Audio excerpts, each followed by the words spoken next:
Shalom, salam kasih dalam Tuhan Yesus Kristus, sahabat Rehat dimanapun berada pada pagi hari ini.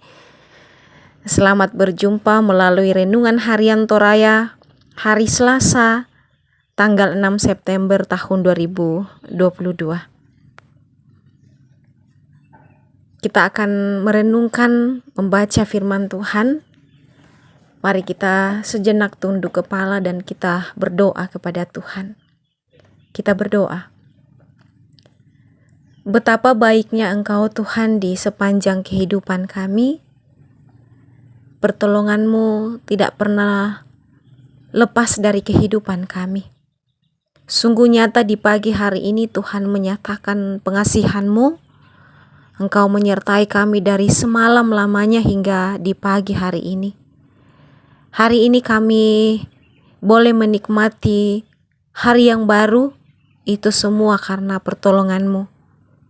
Kami mau membaca, merenungkan firman-Mu untuk menjadi kekuatan kami di hari baru ini Tuhan.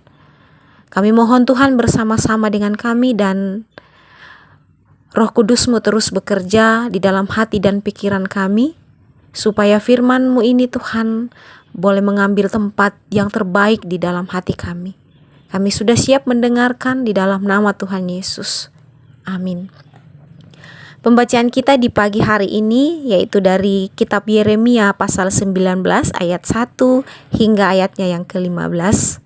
Yeremia pasal 19 ayat 1 hingga ayatnya yang ke-15. Saya akan membacakan ayat 6, ayat 7 dan ayat yang ke-15.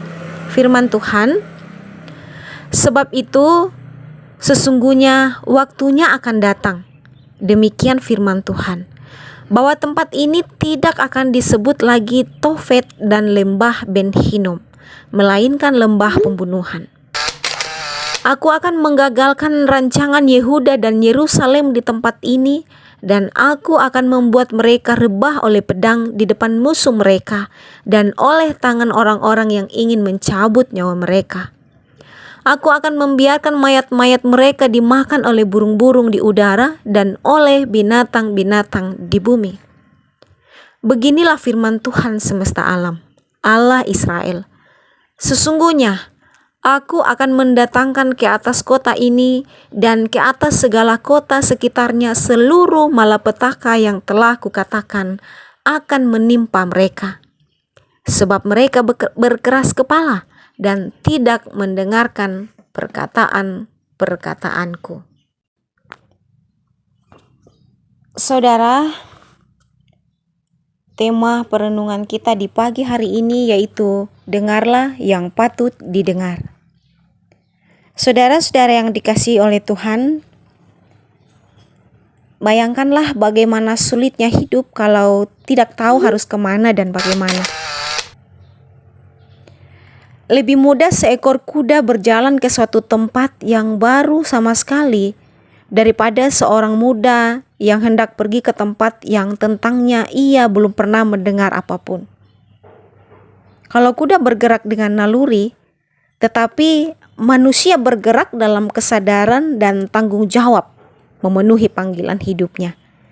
Nah, dalam rangka itulah mendengar firman-Nya menjadi keniscayaan. Tidak mendengar Dia akan mendatangkan hukuman, yakni hukuman sebagai wujud lain dari kasih yang agung, kasih yang tidak membiarkan umat menjadi binasa selamanya. Gambaran dari hukuman-hukuman yang amat mengerikan disampaikan melalui nubuat Nabi Yeremia. Puncaknya adalah munculnya sifat dan tindakan kanibal. Ini adalah gambaran masyarakat yang tak bisa memperbaiki dirinya lagi, menjadi seperti tembikar yang pecah. Saudara-saudara yang dikasihi oleh Tuhan, gambaran yang sedemikian mengerikan itu bukan muncul sekonyong-konyong, melainkan sebagai akibat dari sikap tidak mendengar dan keras kepala dari umat yang sangat disayanginya. Sikap tidak mendengar telah melahirkan kehidupan beragama yang rusak sama sekali. Penyembahan kepada ilah lain, sampai pada bentuk penyembahan yang sangat bodoh, yakni mengorbankan anak sebagai persembahan.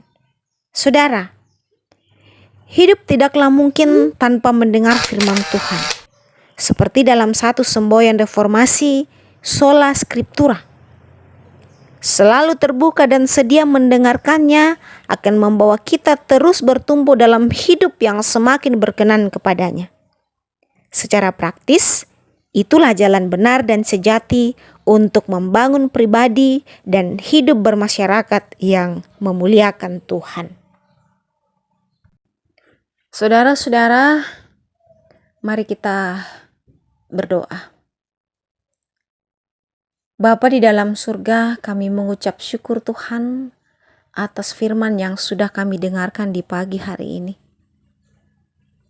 Firman-Mu ini mengajarkan kepada kami untuk mendengar yang patut didengar. Biarlah firman ini Tuhan menjadi kekuatan bagi kami untuk bertindak yang semestinya di dalam kehidupan kami. Tuhan, kami mohon berkat untuk sepanjang hari ini. Dan kami mohon ampun atas segala dosa yang kami lakukan. Sempurnakan doa kami Tuhan, di dalam nama Tuhan Yesus Kristus. Haleluya. Amin. Saudara, demikianlah perenungan kita di pagi hari ini. Semoga Tuhan senantiasa menolong kita. Selamat beraktivitas, Tuhan Yesus memberkati. Amin.